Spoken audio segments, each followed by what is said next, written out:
Yes, sir. Good morning. Yes, सरकार. So I hope GST, Goods and Services Tax, समझ में आ रहा है सर आपको? अरे पक्का. तो सर जीएसटी कैसे आया? सर्विस टैक्स, एक्साइज, वेट किस तरह से मर्ज हुए? आई होप समझ में आया बेटा आपको. Clear sir? जो सैंडविच क्रेडिट और वेट क्रेडिट था वो सीजीएसटी और एसजीएसटी आईटीसी बना. समझ में आया आपको सर? अरे हाँ ना भाई. आई होप आपको समझ में आया 10 का क्रेडिट क्यों मिला. अरे क्लियर. अब आप मुझे बताओ, जो आपने 10 का क्रेडिट क्यों मिला कॉन्सेप्ट पढ़ा है, वो भले सीजीएसटी हो, एसजीएसटी हो या सैंडविच क्रेडिट और वेट हो, एब्सोल्युटली सेम है कि नहीं सर? मुझे बताओ आप लोग. अरे क्लियर? पक्का? बहुत अच्छा बेटा. सर फिर हमने शुरू करें क्या? CGST act. ओके, उसका सेक्शन नंबर 9 हमने पढ़ा, चार्जिंग सेक्शंस. चार्जिंग सेक्शन हमने शुरू किया sir, section number 9 sub section 1 हमने पढ़ा बेटा, जिसमें लिखा है क्या? CGST shall be levied on intra state supply of goods or services or both except alcohol liquor for human consumption at the rate notified by the government on the recommendation of the GST Council, but not more than 20% of value of such goods or services or both, and it shall be payable by a taxable person. Clear? पक्का? 5(2) बोलता है क्या? 5 goods petroleum वाली बेटा जिन पे GST अभी नहीं लगता बेटा. क्लियर? 9(3) reverse charge mechanism. याद है वो बैंकिंग कंपनी के रिकवरी एजेंट डॉन के केस में कौन लायबल होगा बेटा? क्लियर? पूरी लिस्ट हमने नहीं पढ़ी, हमने केवल एग्जांपल के थ्रू समझाया है केवल आपको बेटा. ओके, देन हमने पढ़ा सेक्शन नंबर 9 सबसेक्शन 4, जिसमें भी नोटिफाइड कौन है? केवल बिल्डर नोटिफाइड है. सेक्शन नंबर 9 सबसेक्शन नंबर 4 की रजिस्टर्ड पर्सन अगर अनरजिस्टर्ड पर्सन से नोटिफाइड गुड्स और सर्विस और बहुत परचेज करता है. सीमेंट याद आया बेटा आपको? तो ऐसे केस में बिल्डर लायबल होगा रिवर्स चार्ज में बच्चों. हाँ ना भाई? फिर हमने पढ़ा क्या? सेक्शन नंबर 9 सबसेक्शन नंबर 5 ओला, उबर और ओयो. क्लियर? समझे मेरी बात? अरे हाँ ना? डन. यहां तक बात समझे मेरी आप? अरे पक्का? डन. ये था सेक्शन नंबर 9 सबसेक्शन नंबर 5. अच्छा सरकार, section number 9(5) is forward charge mechanism. याद आया बेटा? यहाँ पे ECO will be treated as if ECO is the supplier of such services. Clear मालिक? पक्का? ये था आपका सेक्शन नंबर 9. ओके सर, जो सेक्शन नंबर 9 है सीजीएसटी एक्ट में, वही सेक्शन नंबर 5 है आईजीएसटी एक्ट में. क्लियर? बस फर्क क्या है, यहां पे सारे सबसेक्शन में इंट्रा स्टेट लिखा है, वहां क्या लिखा है बेटा? Inter state. क्लियर? समझे मेरी बात? वहां पे सेक्शन नंबर 5 सबसेक्शन 1 में एक प्रोवाइजो एक्स्ट्रा दे रखा है, जिसमें लिखा है क्या? इंपोर्ट ऑफ गुड्स पे कस्टम लगता है, और कस्टम के साथ में क्या लगेगा? आईजीएसटी भी लगेगा, एक्सेप्ट स्पेसिफाइड एक्शनेबल क्लेम. और स्पेसिफाइड एक्शनेबल क्लेम के इंपोर्ट पर कस्टम नहीं लगेगा, केवल क्या लगेगा बेटा? आईजीएसटी लगेगा. As per section number 5 subsection 1 बेटा. हाँ ना भाई? वो याद है? ऑनलाइन मनी गेमिंग बेटा. अरे क्लियर बच्चों? पक्का? गुड. सर ये था हमारा charging section, section number 5. Sir किसका? आईजीएसटी एक्ट का. ओके मालिक? सर इंटर हो या इंट्रा हो, सीजीएसटी एसजीएसटी हो या आईजीएसटी हो, जीएसटी लेवी कब होगा? जीएसटी लेवी कब होगा sir? Supply. Now the point comes, what do mean by the term supply? Clear? Sir the term supply is defined in section number 7. The term supply is defined in section number 7. Section number 7 हम शुरू कर देते sir. Supply का definition दिल थाम के सुनेगा. Section number 7 subsection 1 बोलता है क्या? Supply means supply. कहा ना? याद नहीं करना पड़ेगा sir. Clear? Sir supply includes, clause number A, उसका clause number A, all forms of supply such as sale, exchange, barter, transfer, lease, license, rental or disposal of what? Goods or service or both, when such supplies are made or agreed to be made by a person for a in the course or furtherance of his business, तो वो supply होगा, वरना supply नहीं होगा. अरे clear? समझे मेरी बात? सर वो हर्ष किधर गया भाई? आज सीए बन गया. याद आया बेटा आपको? अरे हाँ है ना? पापा से फीस मांगी थी इन्होंने. याद आया बच्चों आपको? सर बैड डेप्ट हो गया तो भी जीएसटी लगेगा, क्योंकि सप्लाई किया था for a consideration, invoice issue किया था बेटा इन्होंने. याद आया बेटा आपको? पर यही फर्स्ट केस में पापा ने खुश होकर 10 लाख रुपए दिए, उस पर कोई जीएसटी नहीं लगेगा. यहां तक बात समझा कि नहीं समझा सर? 100% बेटा. पक्का? बहुत अच्छा बेटा.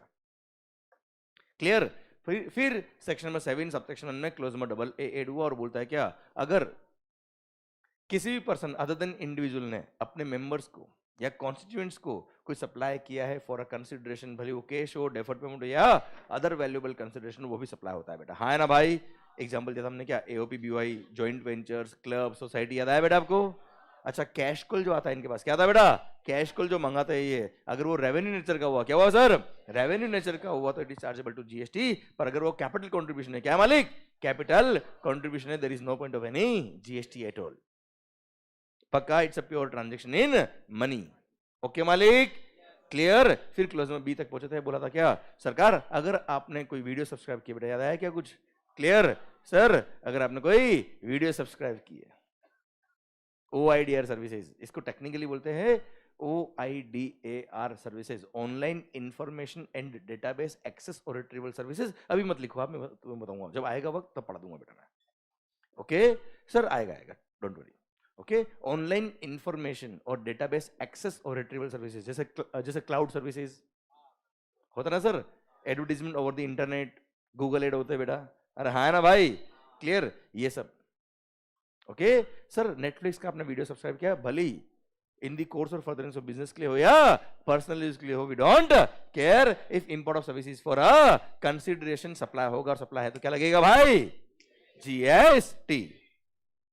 सेक्शन नंबर 7 सब सेक्शन 1 चल रहा है, बोलता है क्या, सप्लाई इंक्लूड्स, सप्लाई इंक्लूड्स, और बोलता है क्लोज नंबर सी क्या, कोई बात नहीं अगर कंसिडरेशन नहीं भी है तो भी कोई बात नहीं सर, अगर वो ट्रांजैक्शन पैरा नंबर, अगर वो ट्रांजैक्शन शेड्यूल नंबर 1 में कवर है तो ऐसे केस में सप्लाई होगा, although it is without consideration. Schedule number 1 में 8 प्रेजेंट 4 पेरास दे रखे हैं। फर्स्ट हमने पढ़ा था क्या, परमानेंट ट्रांसफर और disposal of the assets of the business where ITC has been availed. याद आया कुछ की नहीं आया साहब, अरे क्लियर, डन। परमानेंट ट्रांसफर, क्या बोला बेटा, परमानेंट ट्रांसफर और disposal of the assets of the business where ITC has been availed. मतलब असेट्स के परचेज करने पे आपने इनपुट टैक्स क्रेडिट ले लिया और उसको किसी और को डोनेट कर दिया या परमानेंटली किसी और को दे दिया, भले वो विदाउट कंसिडरेशन हो। मैं डोनेट वर्ड इसलिए यूज कर रहा हूं बेटा क्योंकि विदाउट कंसिडरेशन, बेटा विद कंसिडरेशन होता तो क्लोज नंबर ए में ही बात खत्म हो जाती बच्चों। क्लियर, अगर आपने किसी चैरिटेबल इंस्टीट्यूशन को डोनेट कर दिया या कुछ भी तरह से आपने परमानेंट डिस्पोज ऑफ कर दिया तो वो भी सप्लाई के स्कोप में आएगा और जीएसटी लगेगा। अच्छा कितना जीएसटी लगेगा, किस वैल्यू पे लगेगा, कितना आईटीसी रिवर्स होगा, क्या होगा, ये अभी मेरा टॉपिक नहीं है बेटा, थोड़ा थोड़ा वक्त लगेगा समझने में बेटा, धीरे धीरे माइंड मैच्योर होगा, फिर आपको समझ में आएगा, टॉपिक आएगा बाद में तब। ओके, अरे क्लियर, पक्का बच्चा, ठीक सर, क्लियर। पर अभी सप्लाई के स्कोप में आता, लॉजिक मैंने आपको समझाया भाई कि भाई परचेस करने पे आपको आईटीसी क्यों दिया, क्योंकि आप उस गुड्स को अपने बिजनेस के लिए यूज करें, एंड आपने बिजनेस के लिए यूज तो किया नहीं और किसी और को ट्रांसफर कर दिया, क्या आईटीसी मिलना चाहिए बेटा आपको, क्लियर। इसलिए उसको सप्लाई के स्कोप में डाल दिया और बोल दिया दिमाग खराब मत करना मंगल, इस पे जीएसटी लगेगा। बोलो यस सर, यही तक पढ़ा था कि हमने कल, बस देखो सर 5 मिनट के अंदर सर कल जो पूरा पढ़ा है, परसों जो पढ़ा, सब खत्म। हाँ है ना सर, रिवीजन हुआ कि नहीं हुआ, आवाज जा रही सर, मैंने कहा बोला था सर, रिवीजन तभी हो सकता है जब आपका विजन हो। अरे क्लियर, समझे, otherwise reading is from eyes. Clear, शायद आपको वो सारे एग्जाम्पल्स जो मैंने दिए थे ऑनलाइन वीडियो, जैसे ही मैंने बोला शायद याद आ गया, वो netflix.com के अलावा जो भी वेबसाइट आपके दिमाग में आई थी बेटा, हाँ है ना भाई, क्लियर। शायद जो भी टॉपिक मैंने आपको बोला शायद आपके माइंड में आ रहा था, याद है वो पापा से फीस मांगी थी, याद है ये बड़ा सीए बनने के बाद, हाँ है ना भाई। तो ये एग्जाम्पल्स हम सब सुनते ना सर तो बहुत इजी लगते हैं, बहुत अच्छे फनी लगते हैं सर, बट केवल वो फन के लिए नहीं है, ध्यान रखना बेटा। Clear, all these examples will definitely give you the perfection in the topic, मेरी गारंटी सर आपसे। Clear, and sir you won't believe, same examples CA file में भी होते हैं सर, सेम एग्जाम्पल्स। क्यों, वहां पे भी सप्लाई का डेफिनेशन तो वही होगा ना, ऐसा तो नहीं ना सीए फाइल में सप्लाई कुछ और है हिंदुस्तान के लिए, सीए इंटर वालों के लिए सप्लाई कुछ और है अरे भाई जो सप्लाई है तो सप्लाई ही ना यार, क्लियर सर? इसलिए कह रहा हूं अगर कॉन्सेप्ट क्लियर तो बात खत्म सर, समझे? एंड जो एग्जांपल्स मैं आपको देता हूं उसको मस्त होके सुनने का। अच्छा आप मस्त होके सुनो और उस एग्जांपल के मजे लो, पर केवल एग्जांपल समझाना इज नॉट द टारगेट। मैंने कल भी बोला था आपके साथ, क्लियर? उस एग्जांपल के थ्रू कॉन्सेप्ट समझाना, और कॉन्सेप्ट जिंदगी भर याद रहेगा, मेरी गारंटी सर आपसे। ओके भाई, अरे आगे शुरू करें क्या? ऐसे नहीं सर, अरे शुरू करें क्या? तो sir section number 7 subsection number 1 clause number C चल रहा है, शेड्यूल नंबर 1। अरे क्या चल रहा है मालिक? Schedule number 1। हमने कल पढ़ा था क्या? परमानेंट ट्रांसफर और disposal of the assets of the business where ITC has been availed. Yes या नो सर? अरे यस या नो मालिक? ओके सरकार पैरा नंबर 2 शुरू करूं क्या बेटा आपके लिए? अरे पक्का? ठीक है सर। सर मैंने इधर साइड में आपके लिए बुक ओपन किया हुआ है, पर ठीक है ये ओके ध्यान इधर बेटा। सर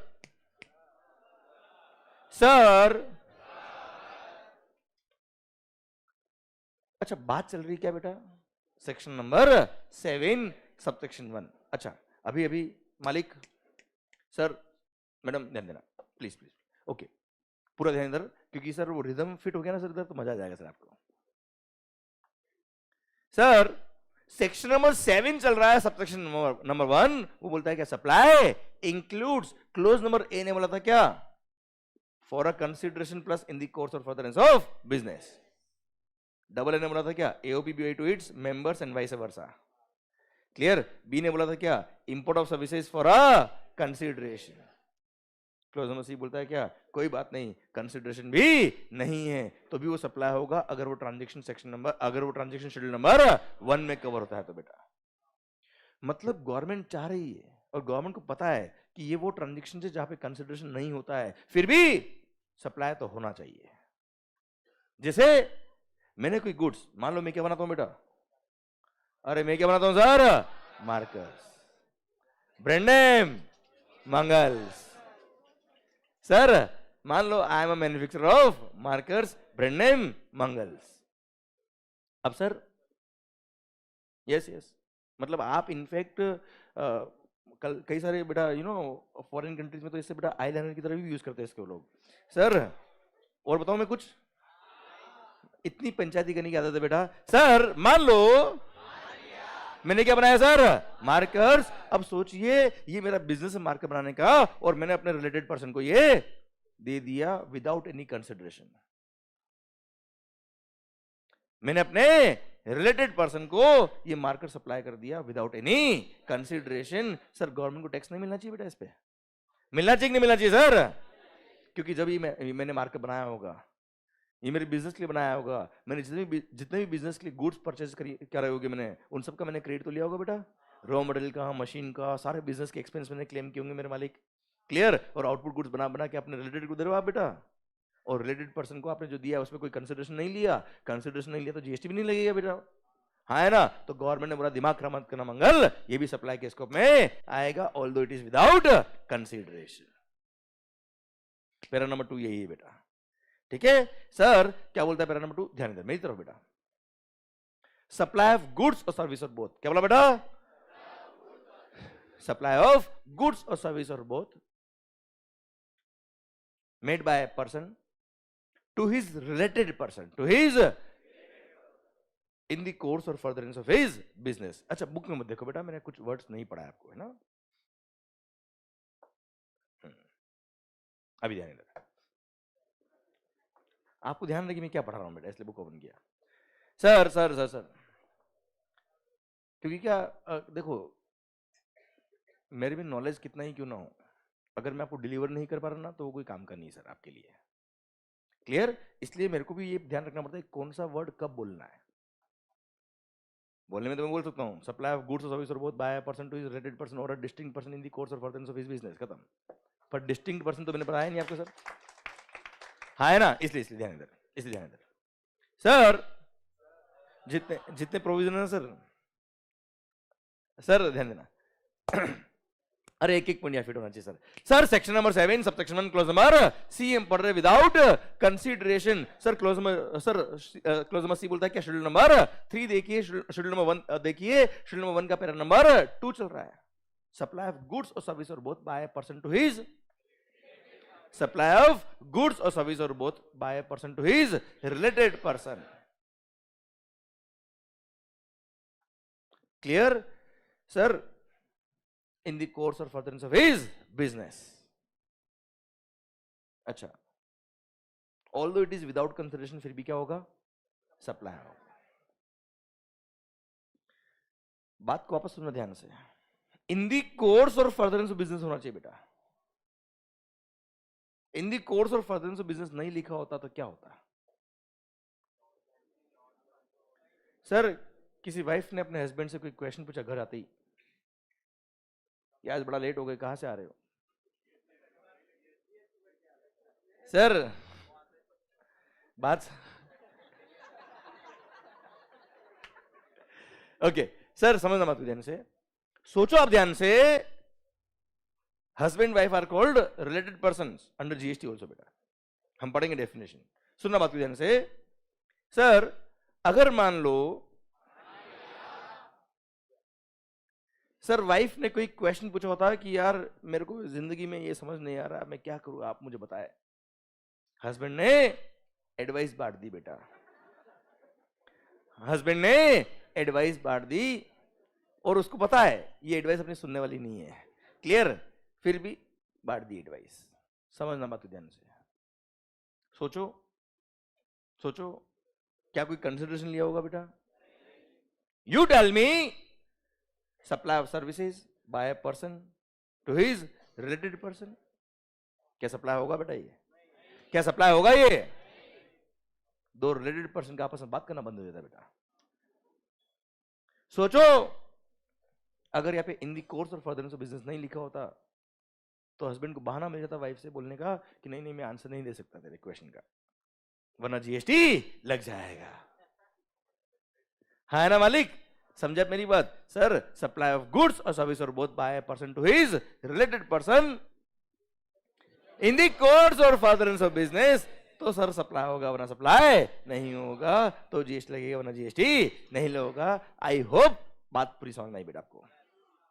आवाज आ रही सर? पता है बच्चों, आप जब इन वर्ड्स की इंपॉर्टेंस समझ लेते हो ना बेटा, तो फिर इन वर्ड्स को भूलने का चांस नहीं बेटा।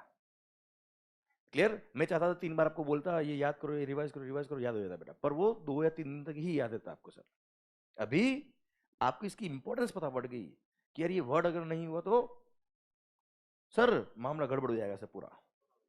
क्लियर? इसलिए आपको याद करना ही नहीं पड़ेगा सर। इसलिए मैं कहता हूं हर एक चीज को इतना अच्छा समझिए कि याद अपने आप हो जाएगा सर। समझा आप मेरी बात? ओके, तो सर सप्लाई ऑफ, अरे वीडियो क्लास में जो भी देख रहे हैं प्लीज आपको भी बोलना है yes sir, supply of goods और सर्विस और both to your related person और a distinct person, to a related person or a distinct person in the course or furtherance of his business।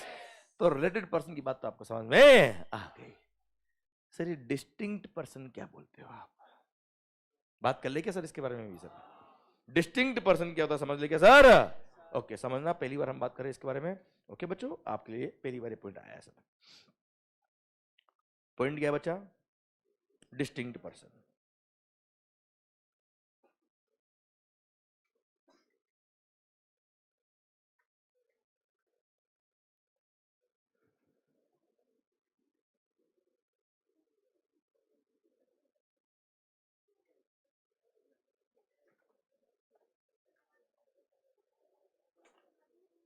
Point क्या मालिक?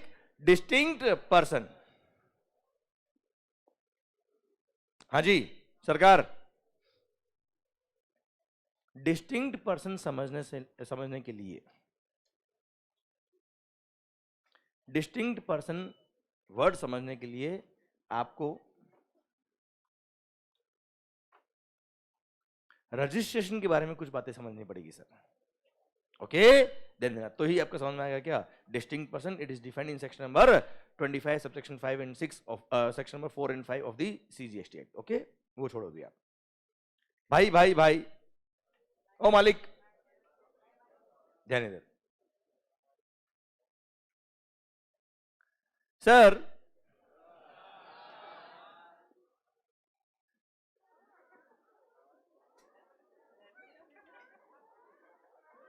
Registration की बात करता हूं मैं जीएसटी में। मान लो मेरा ऑफिस का है Pune, Maharashtra. I am registered under GST in the state of Pune, Maharashtra. इधर इधर इधर इधर इधर इधर ध्यान इधर। अब मैं इधर पूरा ध्यान है ना बेटा। सर जब रजिस्ट्रेशन हम अप्लाई करते हैं, हमको जो रजिस्ट्रेशन नंबर मिलता है, दैट रजिस्ट्रेशन नंबर इज 20, नहीं अलग sir, that registration number is 15 digit alpha numeric number. कितना बेटा? अब वो 15 डिजिट नंबर कैसे होते हैं बेटा? जैसे मैं अपना रजिस्ट्रेशन नंबर लिख देता हूं बेटा यहाँ पे जीएसटी में, तो आपको समझ में आएगा सर।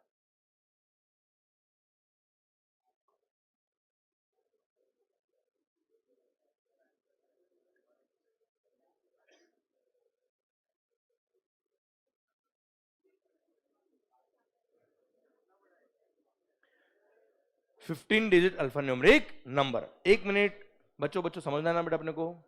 सुनो, ये होशियारी, इधर ध्यान। 27 क्या है? स्टेट का कोड। सर हर स्टेट का अपना अपना एक अलग न्यूमेरिकल कोड दे रखा है गवर्नमेंट ने बेटा। ओके, महाराष्ट्र का क्या है बेटा? 27। ओके मालिक, क्लियर? ठीक सर। नहीं एक सेकेंड, हाँ ये नंबर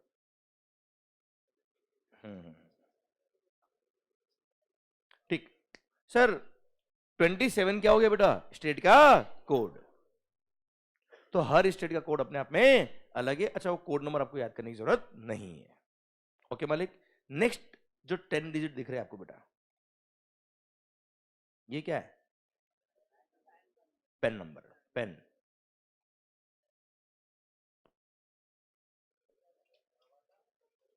अरे यार,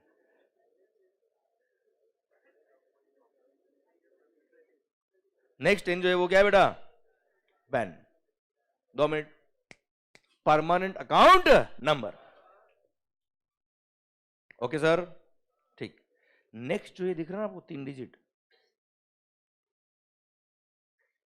1Z3। क्या 2 लग रहा है वो आपको? 1 2 का 3 ऐसा?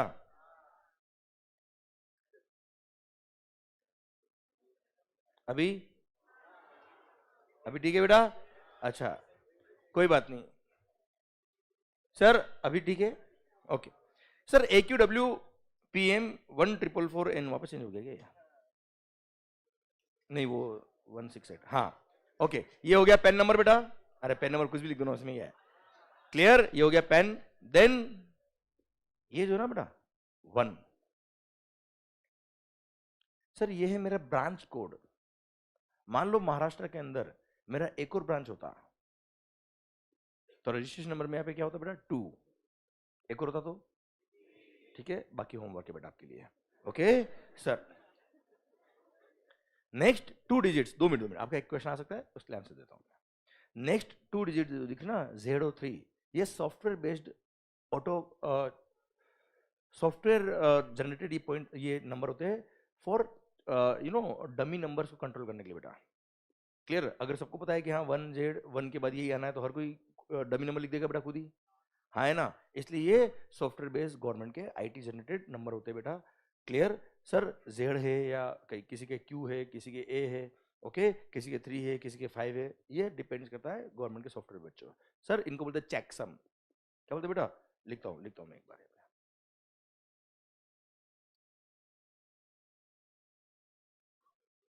ओके, ये चेक करती है गवर्नमेंट सॉफ्टवेयर बेस्ड की कोई डमी नंबर तो यूज नहीं कर रहा है। एक मिनट एक मिनट एक मिनट, होशियारी सरकार। फर्स्ट 2 डिजिट्स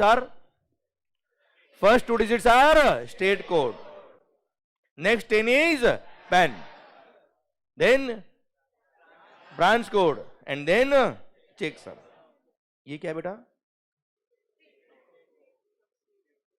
ओके मालिक, ठीक।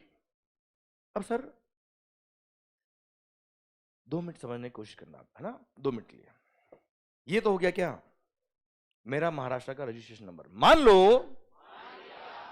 मेरा एक ब्रांच और है, एक हेड ऑफिस और है, कहां मेरा, मुंबई अंधेरी। मुंबई अंधेरी कहाँ है बेटा, महाराष्ट्र में ही है सर। अब 2 मिनट ध्यान दें बेटा। My first question is that, क्या मेरे को महाराष्ट्र में, सिंस मैं ऑलरेडी पुणे में रजिस्टर्ड हूं, क्या मेरे को एक और जो मेरी ब्रांच है मुंबई में, क्या उसके लिए, महाराष्ट्र में, क्या उसके लिए मेरे को सेपरेट नंबर लेना पड़ेगा? अच्छा, अगर अगर मान लो नहीं लेना पड़ेगा, 2 मिनट समझना बात को ध्यान से। अगर मान लो नहीं लेना पड़ेगा, तो गवर्नमेंट को पता कैसे पड़ेगा कि मेरा एक शोरूम पुणे में भी है और एक शोरूम मुंबई में भी है? अच्छा, पुणे में है तो पता है इनको बेटा, क्योंकि जब मैंने रजिस्ट्रेशन के लिए अप्लाई किया होगा उसमें लिखा होगा मेरा एड्रेस प्रूफ भी देना पड़ता है मेरे को बेटा, हाँ ना भाई। पर उनको पता कैसे पड़ेगा मेरा पुणे में, मेरा मुंबई में भी एक ब्रांच है बेटा? सर सुनना, इसलिए जब मैं रजिस्ट्रेशन के लिए अप्लाई करता हूं, तो उसमें मेरे जितने भी प्लेसेस ऑफ बिजनेस है, क्या बोला सर, महाराष्ट्र के अंदर, वो सारे मुझे डिक्लेयर करने पड़ते हैं ये रजिस्ट्रेशन नंबर लेते वक्त बेटा। मतलब अगर महाराष्ट्र के अंदर, क्या बोला सर, मेरी 50 ब्रांच भी है, तो मैं चाहूं तो सिंगल रजिस्ट्रेशन ले सकता हूं। मैं चाहूं तो, क्या बोला सर, अगर मेरी चाहत है तो एटलीस्ट ये चाहत पूरी करी गवर्नमेंट ने। क्लियर? अगर मैं चाहूं तो 50 के 50 का नंबर अलग लू बेटा, मैं चाहूं तो 50 में से कुछ का नंबर अलग लू, और मैं चाहूं तो 50 के लिए सिंगल रजिस्ट्रेशन नंबर लू। पर अगर मैंने सिंगल रजिस्ट्रेशन नंबर लिया है तो किसी भी एक प्लेस को मुझे डिक्लेयर करना पड़ेगा एज माय हेड ऑफिस, जिसको टेक्निकली आप बोलते हैं प्रिंसिपल प्लेस ऑफ बिजनेस। क्या बोलते हैं सर उसको?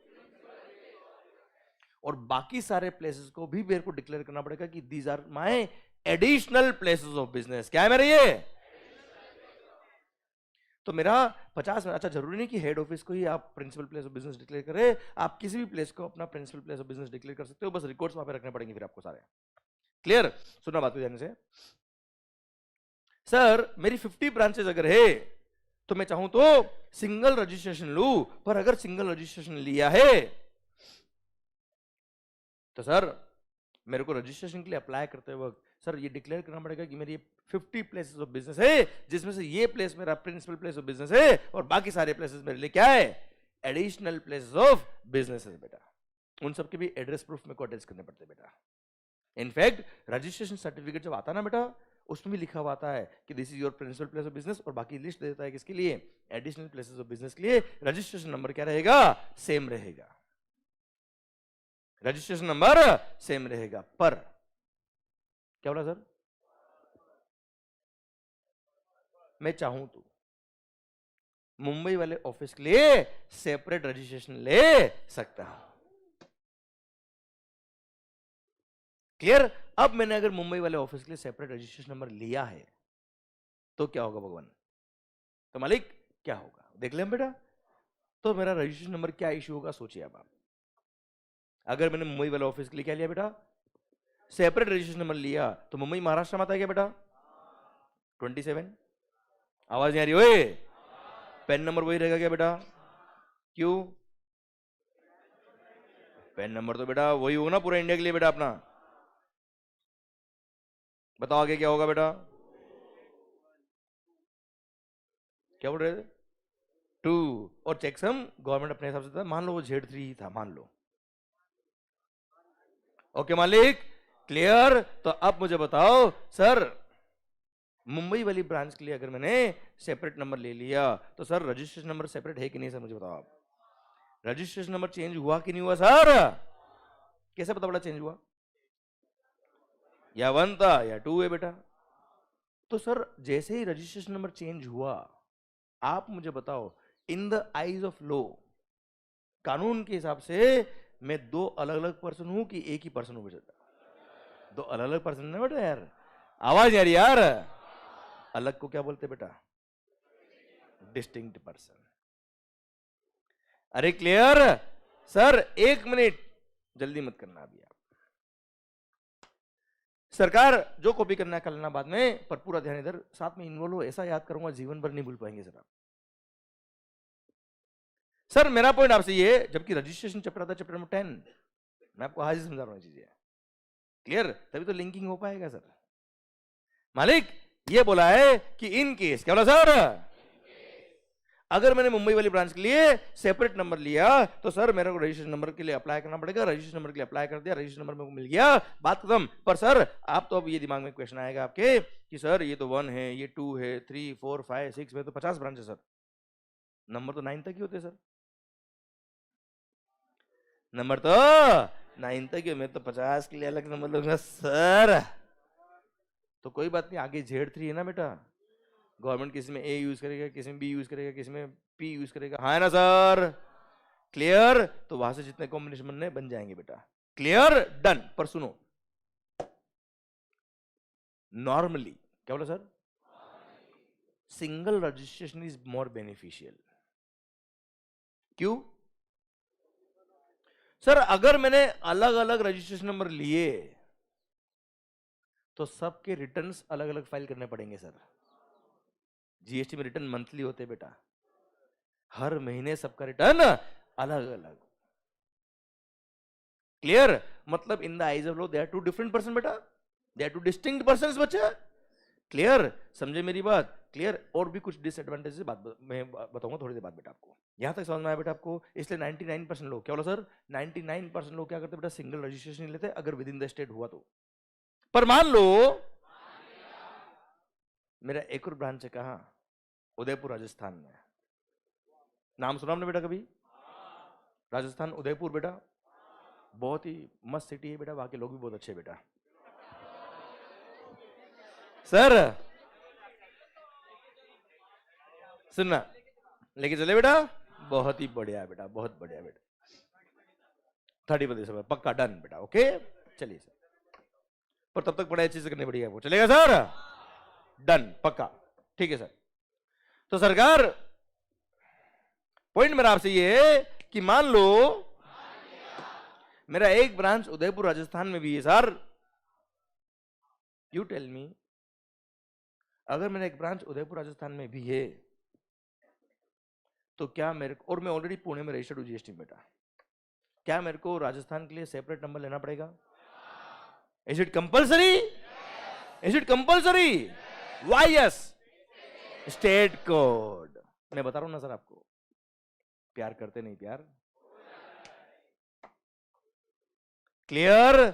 समझे मेरी बात सर? क्योंकि स्टेट कोड तो यहां महाराष्ट्र का लगाना भाई, और आपको पता है हर स्टेट वाइज एसजीएसटी एक्ट अलग है बेटा। अगर मैं राजस्थान में with in the state supply करूंगा तो सीजीएसटी और राजस्थान एसजीएसटी लगाऊंगा ना यार। अब राजस्थान एसजीएसटी को मेरे को पे किसको करना पड़ेगा? राजस्थान गवर्नमेंट को बेटा। अब राजस्थान में मेरा रजिस्ट्रेशन नंबर तो होना चाहिए ना यार। क्लियर? डन। इसलिए with in the same state अगर मल्टीपल प्लेसेस ऑफ बिजनेस है तो वहां कोई तकलीफ वाली बात नहीं है, वहां आप सिंगल रजिस्ट्रेशन ले सकते हो, कोई प्रॉब्लम नहीं। पर अगर आपका मल्टीपल स्टेट्स में, क्या बोला सर? मल्टीपल स्टेट्स में अगर आपकी प्लेसेस ऑफ बिजनेस है तो उन सारे स्टेट्स में आपको सेपरेट नंबर लेना पड़ेगा। क्लियर? चलिए सर, मान लो, बहुत अच्छा बेटा, राजस्थान का स्टेट कोड है मान लो क्या 08, आगे का क्या नंबर होगा बताना एक बार।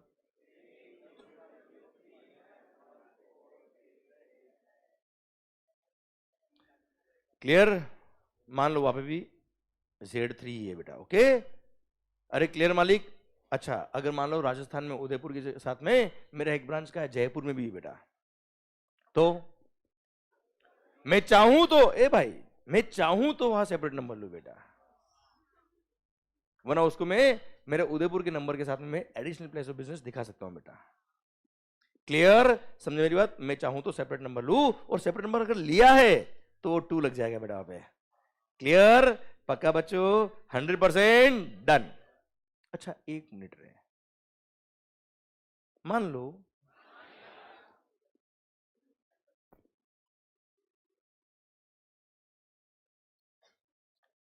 इन a given situation, in a given situation आपको ये 3 रजिस्ट्रेशन नंबर दे रखे, मान लो किसी ने। पहली बात तो ये तीनों रजिस्ट्रेशन नंबर देख के आप ये बता सकते हो कि तीनों का मालिक एक ही है। कैसे पता पड़ेगा तीनों का मालिक एक? पेन नंबर से सर। अरे हाँ ना सर, मतलब पेन से चेक हो जाएगा कि ओनर तो एक ही है। क्लियर? समझे मेरी बात? पर सर 3 अलग अलग रजिस्ट्रेशन नंबर इसने ले रखे हैं, और 3 अगर अलग अलग रजिस्ट्रेशन नंबर ले रखे हैं, मतलब तीनों क्या आपस में, तीनों है तो मालिक एक ही, पर तीनों in the eyes of the law तीनों क्या है? Distinct person. तीनों क्या मालिक? Distinct person. क्लियर? समझा मेरी बात? तो सर ध्यान देना बेटा, देखो सर क्या नाम? ओमकार भाई। अब ओमकार भाई का पेन नंबर अलग होगा बेटा? सर क्या नाम सर?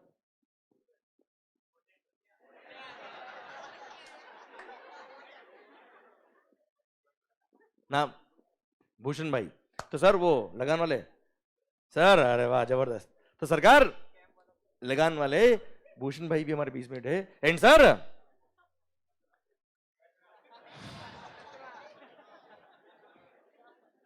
कचरा भाई, ऐसा सबके सामने नहीं बोलेगा बेटा, अरे यार। सर मान लो अब सर इनका पेन नंबर अलग होगा बेटा, इनका पेन नंबर अलग होगा, ओमकार भाई का पेन नंबर अलग होगा, मंगल का पेन नंबर अलग होगा बेटा। सर पर पॉइंट इज दैट, क्या हम तीनों डिस्टिंक्ट पर्सन कहलाएंगे क्या? अगर पेन नंबर सेम है, क्या बोला सर? और रजिस्ट्रेशन नंबर अलग अलग है, तो क्या कहलाएंगे बेटा? डिस्टिंक्ट पर्सन कहलाएंगे।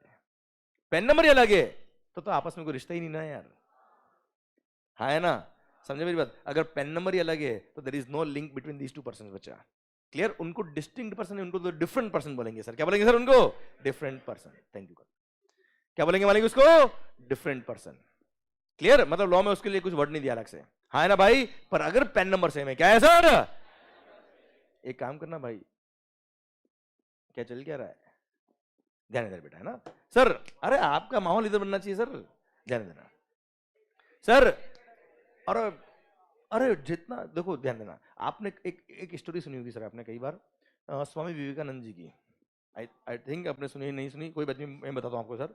सुना बात हो ध्यान से, बहुत अच्छी बात है सर, आपके लिए काम आएगी लाइफ टाइम, आपको सर लाइफ टाइम काम आएगी। एक बार क्या हो रहा था सर, स्वामी विवेकानंद जी ट्रेन में ट्रेवल कर रहे थे सर। अब वो तो पूरा भगवा वस्त्रधारी जैसे योगी जी अपने वैसे, हाँ है ना सर? अब वो ट्रेन में ट्रेवल कर रहे थे, साथ में कुछ फॉरेनर थे बेटा उस टाइम पे, साथ में कुछ फॉरेनर्स थे। अब फॉरेनर तो अपने आप में अपने आप को टॉप समझते थे बेटा। अब क्या हुआ, वो कोई बुक पढ़ रहे थे फॉरेनर, स्वामी विवेकानंद जी ने उनसे वो बुक मांगी, इंग्लिश में बुक थी बेटा। तो पहले तो उसको उनको ऐसे देखा फॉरेनर ने, बोला ठीक है देख ले, फोटो वोटो देख लेगा और क्या करेगा, हाँ है ना, क्या पढ़ लेगा। थोड़ी देर उन्होंने पेज घुमाए, पढ़ा इसको, थोड़ी देर बाद बुक रिटर्न कर दी। उन्होंने कुछ समझ में आया? फॉरेनर ने विवेकानंद जी से क्या पूछा? कुछ समझ में आया? उन्होंने तुम एक काम करो, इस बुक का कोई भी पेज ओपन करो और क्या लिखा है पूछ लो। उनको पेज नंबर वाइज कौन से पैराग्राफ में क्या लिखा है वो भी याद था सर। एवरी दैट को ट्रेवलर्स वर सरप्राइज कि ये क्या है। तो that was not a magic. देखो मैं भगवान राम की बात करूं, कृष्ण भगवान की बात करूं, तो वो भगवान है सर, वो तो कुछ भी हो सकता है सर। मैं इंसान की बात कर रहा हूं जो हमारे बीच में सर। क्लियर? और ये this is the real fact. अब उनको ये याद कैसे सर? कोई मैजिक तो था नहीं सर, कोई मैजिक तो था नहीं ना, उनको कोई एक्स्ट्रा दिमाग दिया भगवान ने। Clear? Point is that level of concentration, level of concentration. समझा मेरी बात? आप भी कई बार देखते होंगे, और यार कल तो पढ़ा था आज याद नहीं आ रहा है यार, ऐसा कई बार होता होगा सर आपके लिए। क्लियर? वहां पे क्या होता है, एक तो विजन नहीं तैयार हुआ सर आपका। क्लियर? और सेकंड थिंग, आपका कॉन्सेंट्रेशन वहां कहीं ना कहीं गड़बड़ था बेटा। क्लियर? आप उसको याद करने की कोशिश करते, समझ नहीं रहे सर उसको। क्लियर? तो मैं आपको यही समझाना चाह रहा हूं, जब हम यह टॉपिक पढ़ रहे हैं उसको इतना अच्छे से पढ़ो सर, वो अपना आप याद होगा सर। अपना आप कैसे याद होगा सर? एक तो विजन और सेकंड उसका कॉन्सेप्ट बेटा। क्लियर? समझे मेरी बात? और अगर आपने कॉन्सेंट्रेशन से उसको सुन लिया, मेरी गारंटी सर आपसे, मैंने कहा था वारंटी भी नहीं, गारंटी सर अपनी। अरे हाँ है ना सर? क्लियर? बस बस आप ध्यान इधर रखिए सर, बाकी सब काम मैं कर लूंगा अपना। ओके, पढ़ते वगैरह एटलीस्ट। ओके तो सर, अच्छा मजे मस्ती करना वो करो, कोई दिक्कत नहीं, पर ध्यान पर इधर होना चाहिए सर। जो मजे मस्ती करनी मेरे साथ करो सर आप। ओके सर, मान लो पेन नंबर सेम, क्या बोला सर? पर रजिस्ट्रेशन नंबर अलग अलग है, तो वापस में क्या कहलाएंगे बेटा? वो आपस में क्या कहलाएंगे मालिक? ये डिस्टिंक्ट, ये डिस्टिंक्ट, ये डिस्टिंक्ट, हाँ ना सर? ये तीनों आपस में क्या है बेटा? Distinct person. पर अगर पेन नंबर अलग होगा, क्या होगा सर? तो ऐसे केस में वो डिस्टिंक्ट पर्सन नहीं कहलाएंगे, तो है ही क्या? डिफरेंट पर्सन, आपस में कोई लेना देना उनका है ही नहीं। बात क्लियर? पक्का? डन? ओके तो सर डिस्टिंक्ट पर्सन क्या होता है, समझ में आया कि नहीं आया? नाउ यू टेल मी, एक सिंगल लाइन में मुझे बताओ डिस्टिंक्ट पर्सन क्या होता है बेटा? डिफरेंट रजिस्ट्रेशन नंबर भी था, same PAN number. Am I correct? अगर मैंने मुंबई ब्रांच के लिए सेपरेट नंबर नहीं लिया होता, सुनना बात तो ध्यान से प्लीज सर, ना बहुत अच्छी बात है, जल्दी सर। ये अगर मैंने मुंबई ब्रांच के लिए सेपरेट नंबर नहीं लिया होता, मेरा पुणे ब्रांच का रजिस्ट्रेशन नंबर दे रखा है बेटा ये वाला sir, this is the registration number Pune बेटा। अगर मैंने मान लो मुंबई ब्रांच का सेपरेट नंबर नहीं लिया होता, तो यही नंबर मेरे मुंबई ब्रांच के लिए भी होता बच्चा। आवाज आ रही सर? मतलब महाराष्ट्र में जितनी ब्रांच है, क्या बोला सर? महाराष्ट्र में जितनी ब्रांच है सबके लिए अगर रजिस्ट्रेशन नंबर एक ही होता, सबके लिए रजिस्ट्रेशन नंबर एक ही होता, तो भले मैं पुणे से सप्लाई करूं सर, सांगली से सप्लाई करूं, महाराष्ट्र मुंबई से सप्लाई करूं, रत्नागिरी से सप्लाई करूं, या सर कहां से बोलो एक, कोल्हापुर से सप्लाई करूं, हरियाणा नासिक से सप्लाई करूं, सबके रजिस्ट्रेशन नंबर एक ही होता बेटा। सबके रजिस्ट्रेशन नंबर एक ही होता बच्चे। अब अगर रजिस्ट्रेशन नंबर एक ही है, तो क्या वो मुंबई ब्रांच और पुणे ब्रांच क्या डिस्टिंक्ट पर्सन कहलाएंगे क्या? They are the same person, PAN number भी सेम, रजिस्ट्रेशन नंबर भी सेम, है ना सर? वो तो मैंने रजिस्ट्रेशन नंबर अलग अगर लिया होता, तो वो क्या कहलाता है बेटा? Distinct person. अदरवाइज तो उन सबका नंबर भी ये वन नंबर ही होता है बेटा, हाँ ना मालिक? क्लियर? डन। मतलब अगर मैंने मेरी ब्रांचेस को additional places of business declare किया है, सेपरेट नंबर नहीं लिया है, तो उनका ब्रांच कोड भी अलग अलग नहीं होता है बेटा, एक ही होता है बेटा। वो वन नंबर जो लिखा था ना बेटा, कुछ समझ में आ रहा है कि बिल्कुल चल रहा है जीवन बस? ये जो वन नंबर है ना बेटा, ये जो वन नंबर है, यही मुंबई के लिए होता है, यही सांगली के लिए होता है, यही कोल्हापुर के लिए होता है, यही महाराष्ट्र की हर ब्रांच के लिए होता है बेटा। ओके बस वो एडिशनल प्लेस ऑफ बिजनेस की तरह डिक्लेयर होता है इन माय रजिस्ट्रेशन सर्टिफिकेट। यहां तक क्लियर है क्या बच्चे? आवाज नहीं आ रही हो? पक्का? डन। तो डिस्टिंक्ट पर्सन की कहानी शायद आपको समझ में आ गई। सो इन केस ऑफ जीएसटी, क्या बोला sir? In case of GST distinct person पूरा क्लियर, तो मैं आगे बढ़ू सर? आवाज नहीं आ रही हो? चलो मैं आपसे ये पूछ लूं, मेरा एक ब्रांच महाराष्ट्र में, एक ब्रांच गुजरात में बेटा, तो बताओ रजिस्ट्रेशन नंबर कितने होंगे मेरे पास? कंफर्म? वहां कोई चॉइस है क्या? कोई चॉइस नहीं है? पक्का? चलो सेकंड क्वेश्चन, मान लो मेरी एक ब्रांच महाराष्ट्र के मुंबई में है, दूसरी ब्रांच महाराष्ट्र के पुणे में बेटा, बताओ कितने रजिस्ट्रेशन नंबर? डिपेंड्स। मैं चाहूं तो एक, मैं चाहूं तो दो। क्या दो? क्या रजिस्ट्रेशन नंबर? हाँ बेटा। अरे क्लियर? समझे मेरी बात? डन। यहां तक बात समझे? क्लियर? सर वीडियो क्लास में जो भी है, आवाज आ रही मेरी आपको बेटा? सौरभ, आदित्य, मोहित, इधर तो आवाज आ रही बेटा? माइक की आवाज प्रॉपर आ रही बेटा? ओके सर, वीडियो क्लास में जो भी देख रहे हैं, ओके गुड, ठीक है सर। तो मोहित आपके इधर देखिए बेटा, आप कुछ आपके इधर ऑडियो का इशू होगा। Okay okay okay okay Shivraj, माहौल जबरदस्त शानदार। सर मान लो ओ सर अब लैंग्वेज सुनना बेटा। इन केस ऑफ जीएसटी क्या बोला sir? Schedule number 1 para number 2, supply of goods क्या बोला सर? सप्लाई ऑफ गुड्स और सर्विस और both by a person to his distinct person और a related person in the course और फर्दरेंस ऑफ हिज बिजनेस। मैंने अपने related person को कोई गुड्स या सर्विस सप्लाई करी इन द कोर्स और furtherance of business, although without consideration वो सप्लाई होगा, बात खत्म बेटा। क्लियर? पर अगर मैंने ये इसका एग्जांपल भी दे दिया मैंने आपको, पर अगर मैंने अपने डिस्टिंक्ट पर्सन को क्या बोला बेटा? अगर मैंने अपने डिस्टिंक्ट पर्सन को भी क्या सप्लाई किया बेटा? गुड्स और सर्विस और बोथ इन द कोर्स और furtherance of my business, although without consideration, तो भी क्या होगा? सप्लाई होगा। और सप्लाई होगा तो क्या लगेगा बच्चे?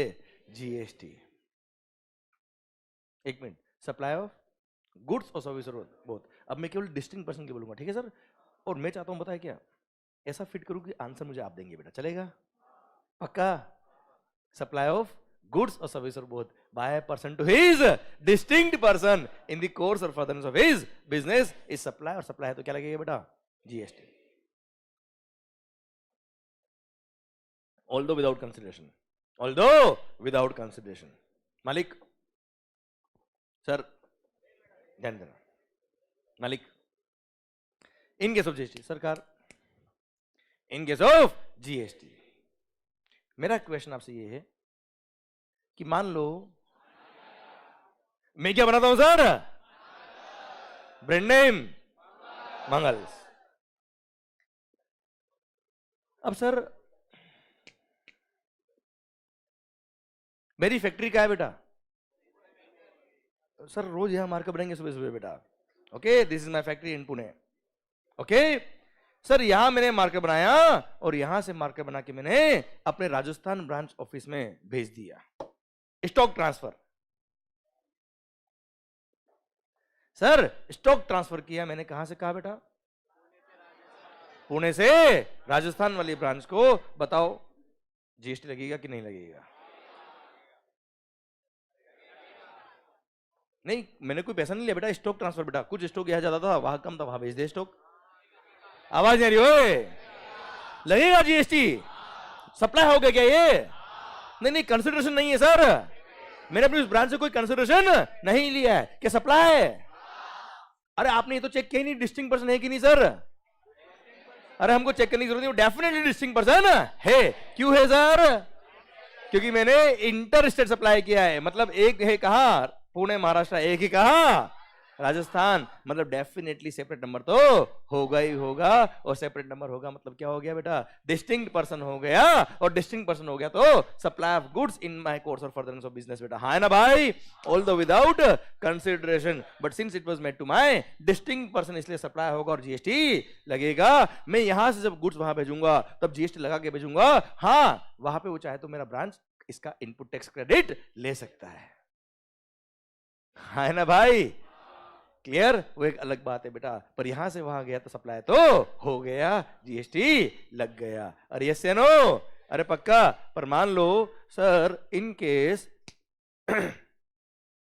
अगर मैंने मुंबई, अगर मैंने पुणे से गुड्स कहां भेजा? मुंबई। महाराष्ट्र टू महाराष्ट्र, पर मैंने मुंबई ब्रांच का सेपरेट नंबर नहीं ले रखा है, सेम रजिस्ट्रेशन नंबर है जो पुणे का वही वहां पर है बेटा, और वो मैंने एडिशनल प्लेस ऑफ बिजनेस दिखा रखा है बच्चों। नाउ यू टेल मी वो सप्लाई है कि नहीं है? नहीं, ब्रांच ट्रांसफर हुआ ना बेटा गुड्स का। अरे स्टॉक ट्रांसफर हुआ ना गुड्स का सर, इन दी कोर्स और फर्दरेंस ऑफ बिजनेस है ना सर, बट वो डिस्टिंक्ट पर्सन नहीं है, सप्लाई नहीं होगा, कोई जीएसटी नहीं लगेगा। वेरी गुड सार्थक। अरे क्लियर? डन? समझे मेरी बात? पक्का? Done. So in case of GST क्या बोला sir? In case of GST अगर मैंने मुंबई ब्रांच का सेपरेट नंबर लिया होता तो वो क्या होता बेटा? तो ऐसे केस में वो भी सप्लाई के स्कोप में आ जाता है। और सिंस वो विद इन द स्टेट था इसलिए सीजीएसटी और एसजीएसटी लगेगा। और राजस्थान में जाता तो क्या लगेगा बेटा? आईजीएसटी। आई थिंक पूरा फंडामेंटल एब्सोल्युटली सेम बेटा आपके लिए। है ना मालिक? पक्का done. So in case of GST, supply of goods or service or both. क्या बोला sir? Supply of goods or service or both by a person to his distinct person in the course or furtherance of his business is supply, although it is without consideration. यहां तक समझ में आया कि नहीं आया सर? अरे पक्का मालिक, पक्का डन. तो सर चलिए एक क्वेश्चन मैं आपसे पूछता बेटा, पूछ लो आपसे बेटा, आंसर देंगे मेरे को आप लोग? ओके सर,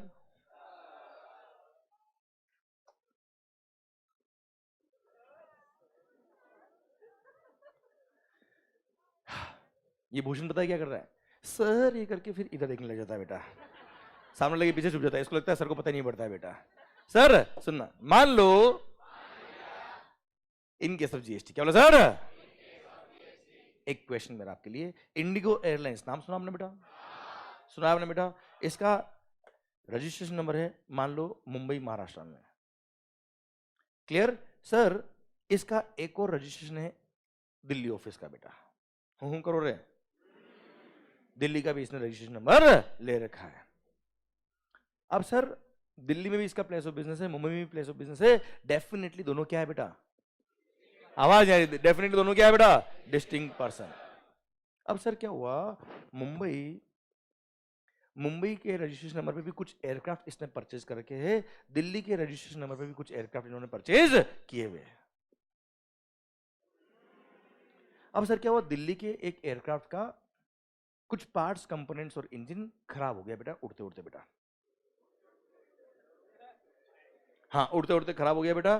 फिर इसने लैंड किया बेटा, एकदम ऐसा गायब होकर लैंड कर दिया बेटा इसने. Clear sir? अब पॉइंट है कि मुंबई ब्रांच के पास उस एयरक्राफ्ट के साइज के लिए जो पार्ट्स, कंपोनेंट्स और इंजन चाहिए था वो एक्स्ट्रा पड़ा था वहां पे सर. दिल्ली ब्रांच ने क्या किया बेटा, उसको फोन किया कि मुंबई से हमको इस एयरक्राफ्ट के लिए पार्ट्स, कंपोनेंट्स और इंजन चाहिए, वहां से यहां भेज दो. हाँ है ना? उसने क्या किया बेटा? भेज दिया. क्लियर? कहां से कहां बताओ? अच्छा वो पार्ट्स, कंपोनेंट्स और इंजन की वैल्यू 1 CR रुपी थी, रुपीज 1 करोड़ बेटा. बताओ सप्लाई हुआ कि नहीं हुआ? हो गया. कैसे?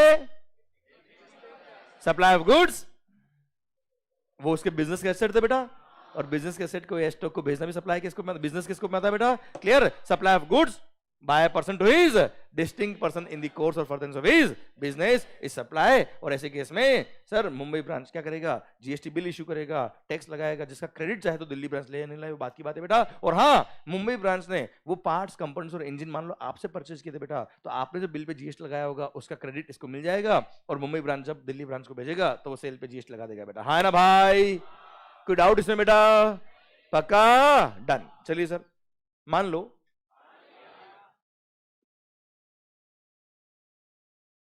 एक और क्वेश्चन पूछूं मैं आपसे. सर मुंबई ब्रांच ने जब दिल्ली ब्रांच को ये पार्ट्स, कंपोनेंट्स और इंजन भेजे होंगे तो कैसे भेजे होंगे बेटा? इधर से ऐसे, ऐसा उड़ता पंजाब, ऐसा?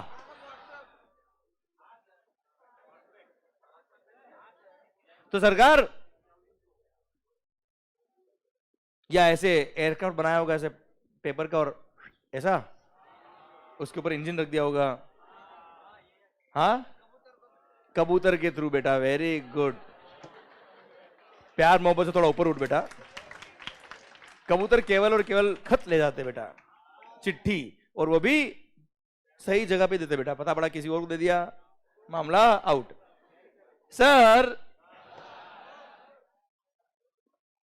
सुनो शरी,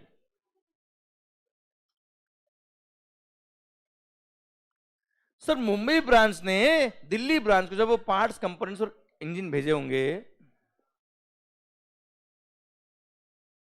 तो वो कोई ट्रक में रख के भेजे होंगे सर. वो ट्रक भी मान लो मुंबई ब्रांच की थी बेटा, ट्रक भी मुंबई ब्रांच की थी, या मान लो किसी दूसरे एयरक्राफ्ट में भेज दिया बेटा, हो सकता ना यार. अच्छा सर वो जो ट्रक या एयरक्राफ्ट या कोई भी मोड ऑफ कन्वेंस वो खुद मुंबई ब्रांच की था बेटा. मैं ट्रक का एग्जांपल लेता हूं, वो ट्रक में रख के भेजे थे. ट्रक कहां का था बेटा? मुंबई ब्रांच का था. अब आप मुझे बताओ वो ट्रक गया है किसके लिए? वो पार्ट्स, कंपोनेंट्स भेजने के लिए. कहां? दिल्ली. और वो ट्रक क्या करेगा? वो पार्ट्स, कंपोनेंट्स दिल्ली छोड़ के वापस आ जाएगा बेटा ट्रक. अरे भाई एयरक्राफ्ट के पार्ट्स कंपोनेंट्स भेजना है यार, क्या ट्रक भी भेज दे क्या? Truck is being used only for transportation of the goods, और ये वहां जाके गुड्स अनलोड करके वापस आ जाएगा बच्चा अपना। आप मुझे बताओ क्या ट्रक भी सप्लाई हो गया क्या? नहीं, पर वो भी तो डिस्टिंक्ट पर्सन को जा रहा है, वो जा नहीं रहा है, वो आने के लिए जा रहा है बेटा, है ना भाई? पर पार्ट्स कंपोनेंट्स और इंजन जा रहे हैं, है ना भाई? इसीलिए इसीलिए सर पार्ट्स कंपोनेंट्स और इंजन्स जो मुंबई ब्रांच से दिल्ली ब्रांच गए थे वो तो परमानेंट सप्लाई हो गया बेटा, क्लियर। पर मोड ऑफ कन्वेंस क्या बोला sir? Mode of conveyance which is used by one person to transport the goods और passengers from one person to his distinct person. जैसे सर मैंने मुंबई ब्रांच से दिल्ली ब्रांच क्या भेजा बेटा? अपने कुछ पार्ट्स कंपोनेंट्स वगैरह भेजे, या अपने डायरेक्टर को मान लो दिल्ली ब्रांच विजिट करना था बेटा, वो कंपनी की कार लेके कहाँ गए बेटा? दिल्ली गए बेटा। क्या कार सप्लाई हो गया क्या? क्या कार सप्लाई हो गया क्या? नहीं।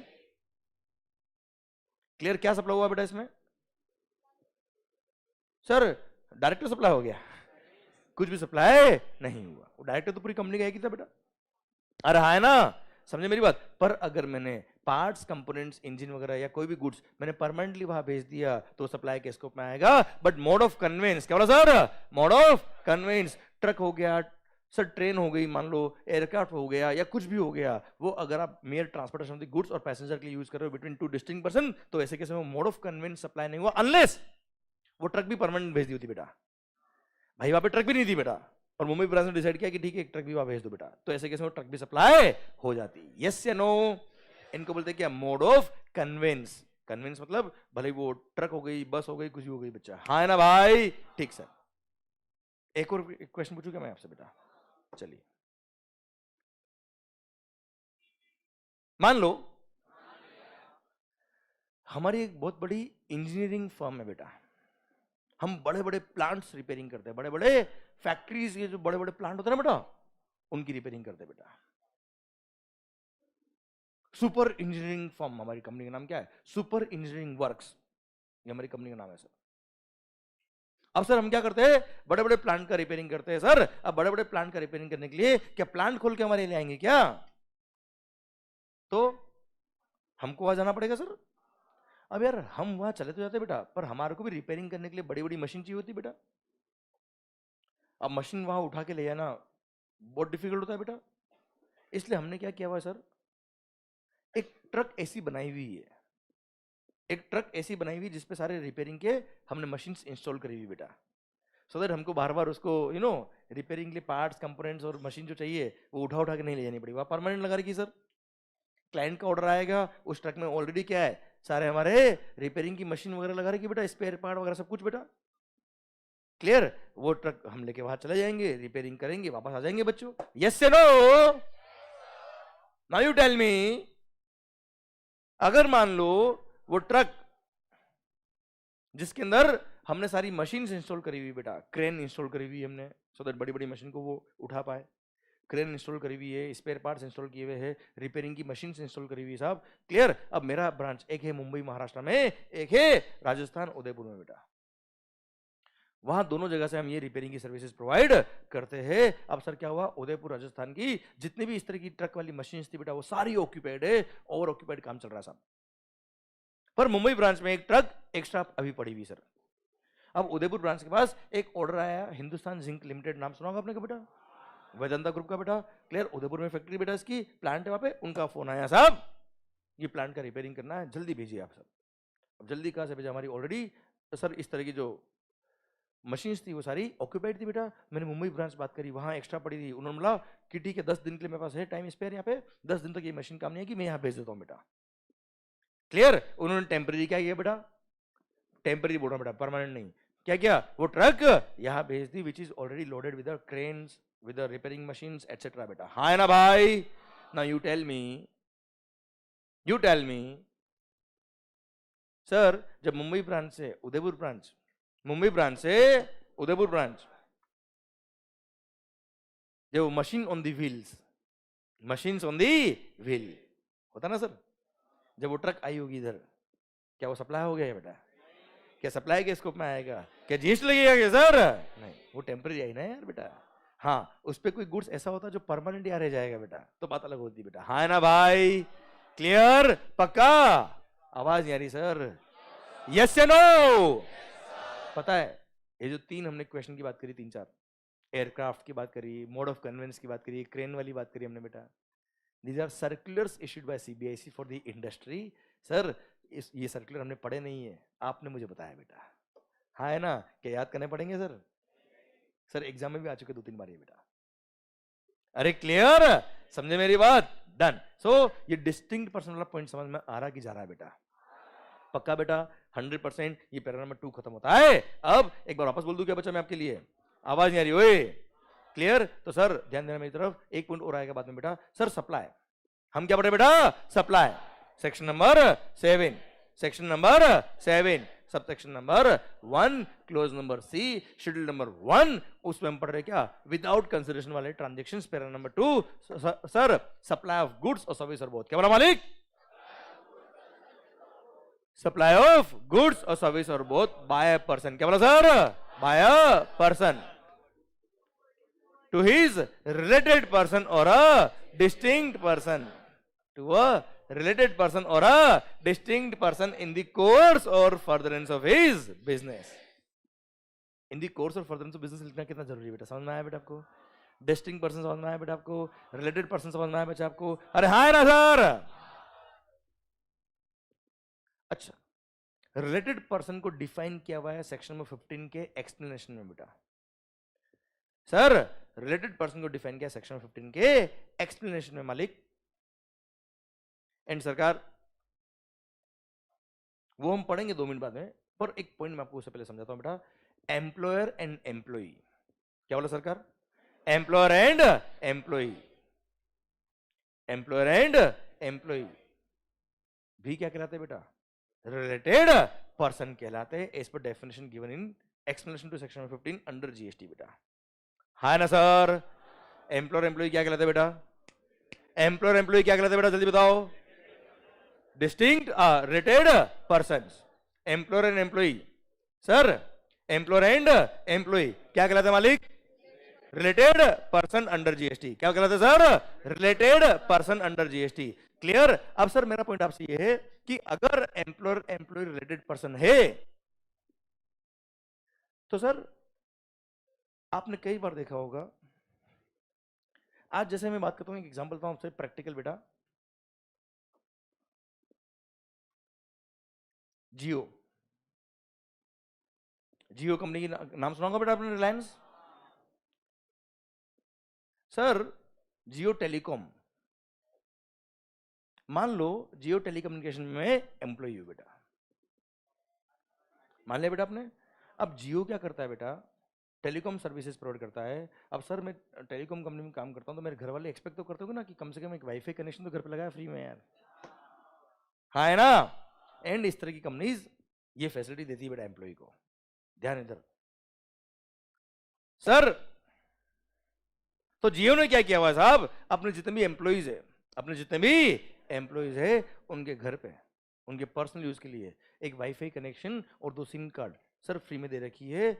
और सर मंथली उनका, अगर नॉर्मल लोग खरीदते हैं तो monthly ₹1000 was the charge of that wifi connection and 500 the charge for SIM card, each SIM card. 2 SIM card बेटा 1000 रुपये उसका हो गया बेटा, 1000 रुपये वाईफाई हो गया का हो गया, मतलब 2000 रुपये पर मंथ पर एम्प्लॉय के लिए एक तरह से फ्री में काम कर रहा है बेटा वो। हाँ है ना सर? मतलब जियो इज प्रोवाइडिंग सर्विसेज, क्या बोला सर? विदाउट कंसिडरेशन बेटा। Jio is supplying services without consideration बेटा टू हिज रिलेटेड पर्सन बच्चा। क्यों? Employer and employ are related person and yes Reliance Jio is providing services in the course और फर्दरेंस ऑफ हिज बिजनेस बेटा, क्योंकि sir ये उसका business है बच्चा। अरे हाँ है ना भाई? तो sir Jio Reliance is supplying services to its related person in the course or furtherance of its business। बताओ सप्लाई के स्कोप में आया कि नहीं आया sir? Although it is without consideration, schedule 1 में कवर है, सप्लाई के स्कोप में आएगा। सप्लाई के स्कोप में आएगा, क्या लगेगा मालिक? आवाज ढंग से नहीं आ रही सर। अब सोचो, मतलब एक तो कंपनी ने अपने एम्प्लॉय का भला करना चाहा और कंपनी के लग गए बेटा क्या, जीएसटी। है ना सर, समझा आप मेरी बात? तो सरकार ये तो गलत हो रहा ना यार, ये तो गलत हो रहा ना यार। एक तो कंपनी अपने एम्प्लॉयज के लिए अच्छा काम कर रही और गवर्नमेंट फ्री में काम कर रही और गवर्नमेंट उनसे 18% जीएसटी ले ले बेटा, वैल्यूएशन मैकेनिज्म लगा के वैल्यू निकाल देगी बेटा और उस पर जीएसटी पे कर दो बेटा। अच्छा हो रहा है क्या यार ये? इसलिए एक प्रोवाइजो ऐड किया है पे, एक प्रोवाइजो ऐड करके बोल दिया क्या, दिमाग खराब मत करना मंगल। क्या बोला सर? हाँ, दिमाग खराब मत करना मंगल। अगर किसी एम्प्लॉयर ने अपने एम्प्लॉय को गिफ्ट्स दिए, गिफ्ट्स दिए है of the value not exceeding ₹50,000 पर एनम पर एम्प्लॉय, पर एनम पर एम्प्लॉय कितना बेटा, 50,000 रुपए तक के गिफ्ट अगर दिए हैं तो सप्लाई के स्कोप में नहीं आएंगे। और सप्लाई के स्कोप में नहीं आएंगे मतलब उस पर जीएसटी नहीं लगेगा। यस या नो? कुछ समझा कि गया? आई रिपीट सर, then बेटा supply of goods or service by a person to his related person or a distinct person in the course or furtherance of his business is supply। पर अगर किसी employer ने, क्या बोला मालिक, किसी employer ने अपने एम्प्लॉय को इन द कोर्स और फर्दरेंस ऑफ बिजनेस भले ही सप्लाई किया हो पर गिफ्ट दिए है up to the value of ₹50,000 पर एनम पर एम्प्लॉय, तो सप्लाई के स्कोप में नहीं आएगा और कोई जीएसटी नहीं लगेगा। हाँ या ना सर? चलो एक क्वेश्चन आपके लिए बेटा, मान लो किसी कंपनी ने दीपावली के ओकेजन पर, फेस्टिवल दीपावली के ओकेजन पर अपने एम्प्लॉइज को 100 एम्प्लॉय बेटा, 100 एम्प्लॉय के लिए मोबाइल फोन खरीदे बेटा, क्लियर, और 36 लाख रुपए के मोबाइल फोन उन सारे एम्प्लॉय को गिफ्ट कर दिया। सेम मोबाइल फोन थे बेटा, सेम मोबाइल फोन थे और सर 100 के 100 एम्प्लॉय को सर वो 36 लाख रुपए के मोबाइल फोन गिफ्ट कर दिए बेटा। हाँ जी, बताओ सप्लाई के स्कोप में आएगा कि नहीं आएगा सर?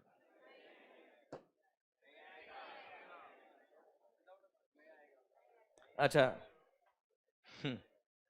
पहली बात तो बिजनेस के लिए दिए बेटा उसने, अरे हाँ है ना, क्लियर।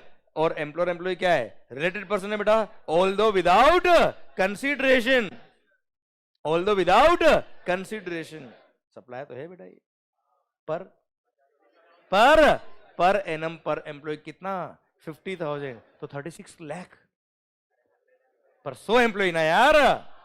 अगर 36 लाख को 100 से डिवाइड करेंगे कितना आएगा बेटा, 36,000। तो 36,000 के अगर पर एनम पर एम्प्लॉय कितना बेटा, 36,000 के अगर गुड्स दिए गिफ्ट तो वो सप्लाई के स्कोप में नहीं आएंगे क्योंकि 50,000 क्रॉस नहीं कर रहा बेटा। हाँ है ना भाई? अरे यहां तक बात समझे क्या बेटा? 100%, यस या नो? पक्का? अब जाके पैरा नंबर 2 खत्म हुआ बेटा, क्लियर। और अब रेडिट की डेफिनेशन हम देख लेते हैं, शायद समझ में आया बेटा आपको।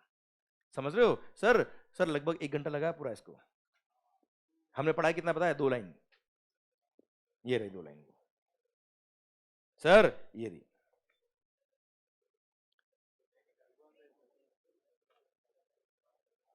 सर ये रहा पैरा नंबर 2, ये रहा हमने 2 लाइन जो अभी पढ़ी बेटा लास्ट 1 घंटे में बेटा। कुछ समझ में आ रहा है कि नहीं आ रहा मालिक? ठीक है सर, 1 मिनट पर जो मैंने आपको समझाया है वो सारे एग्जाम्पल मोरलेस मैंने बुक में दे रखे हैं सर आपको। ओके, ये रहा सर ये पैरा नंबर 2 दे रखा है बेटा पे, ठीक है। अब ये दे रखा है मैंने क्या, definition of what, related persons. पढ़ ले एक बार बेटा, पढ़ ले क्या डेफिनेशन बेटा? सर तो ये है जीएसटी में हमारे रिश्तेदार, रिलेटेड पर्संस। पढ़े first, as per explanation given to section number 15, related person have been defined as follows बेटा। First, person includes legal person. अच्छा, लीगल पर्सन मतलब जैसे कंपनी बेटा, तो कंपनी भी तो एक पर्सन है बेटा यार, क्लियर? ठीक sir, person includes legal person. Okay मालिक। सर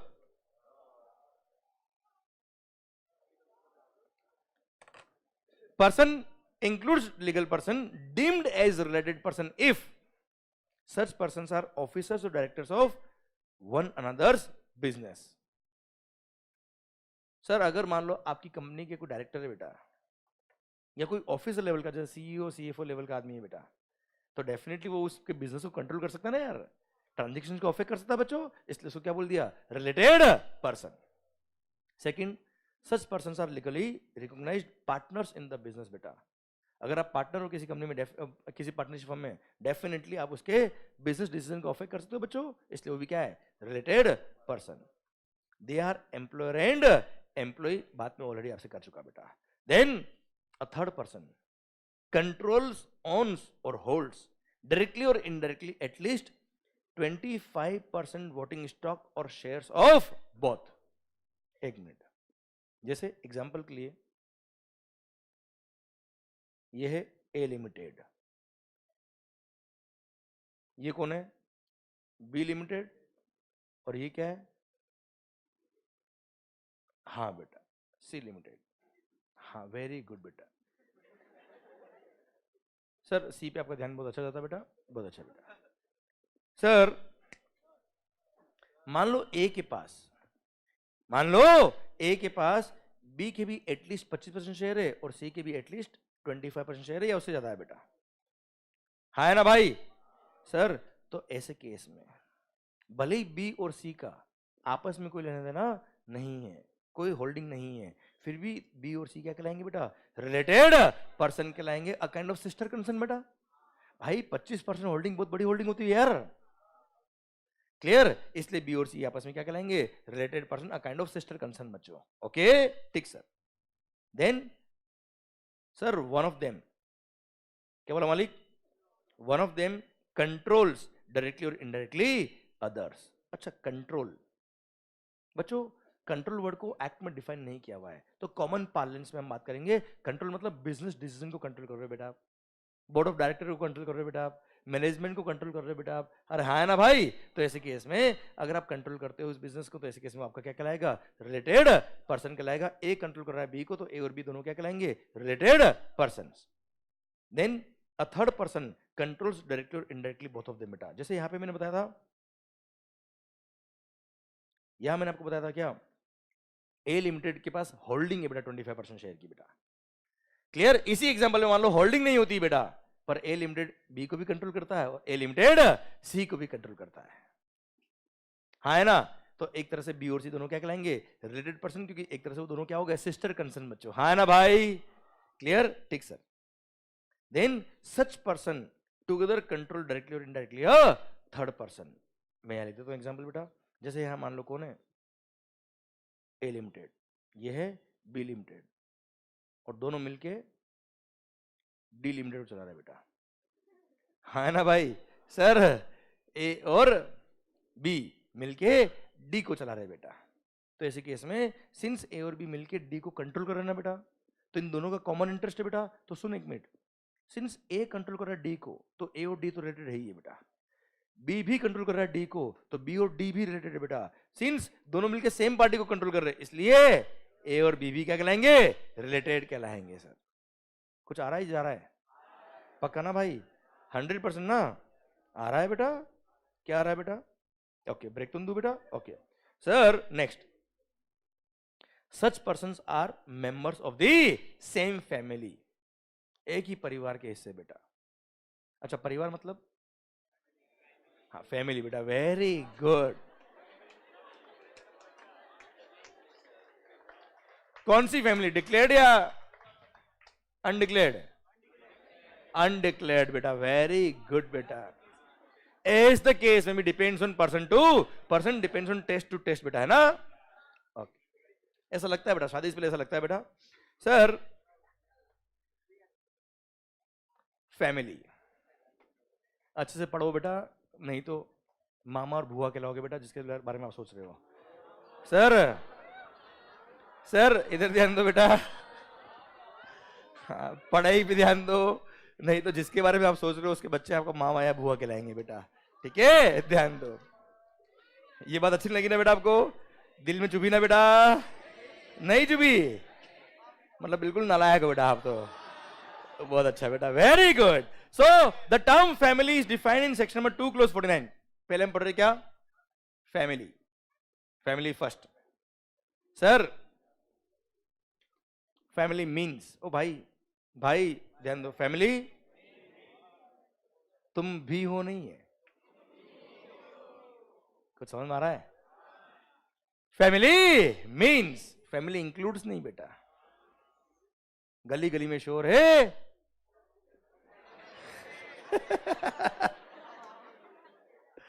सरकार इधर ध्यान देना.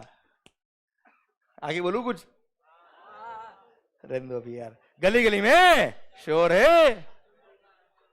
सुंदरलाल. अच्छा मैं कुछ और ही बोल रहा था. चल सर ध्यान देना. Family as per section number 2 clause 49 of the CGST Act. Family means spouse, the spouse and children of the person. अच्छा spouse means, ये spouse नहीं होती, ये गर्लफ्रेंड होती बेटा. क्लियर है सर? सर spouse, एक मिनट. ओ भाई, हस्बैंड के लिए वाइफ और वाइफ के लिए हस्बैंड और चिल्ड्रन बेटा. ओके एंड एक मिनट ध्यान देना, इनके क्वेश्चन एग्जाम में कई बार आए हुए, इनफेक्ट इंटर में ही नहीं, सीए फाइनल में भी बेटा. ओके ध्यान देना बच्चों. And family means parents, grand parents, brother and sisters of the person if they are. Please please mind it, mind it. इसका ही क्वेश्चन बनता है बेटा, इसी लाइन का क्वेश्चन बनता है एग्जाम में, 3-4 बार बना हुआ है. If they are wholly or mainly dependent on the said person. सरकार पेरेंट्स क्या बोला बेटा? Parents, grand parents, brother sister आपके रिलेटेड होंगे अगर वो आप पे डिपेंडेंट है तो. समझे आप मेरी बात? आपका भाई, सगा भाई, कजिन की तो बात नहीं कर रहा मैं आपसे. सर रियल ब्रदर कह देना तू मेरे पे डिपेंडेंट नहीं, तू मेरा भाई नहीं. निकल तो क्या भाई, लात तुमको मारेगा वो बेटा. अरे क्लियर सर? कहां पे बात मत करना बेटा. अरे क्लियर सर? मान लो सर, ध्यान देना, इसमें क्वेश्चन बने हुए एग्जाम में कई बार. एग्जाम्पल बनता है किसका? क्वेश्चन बनता है किसका? ब्रदर का बेटा. Your brother is an engineer.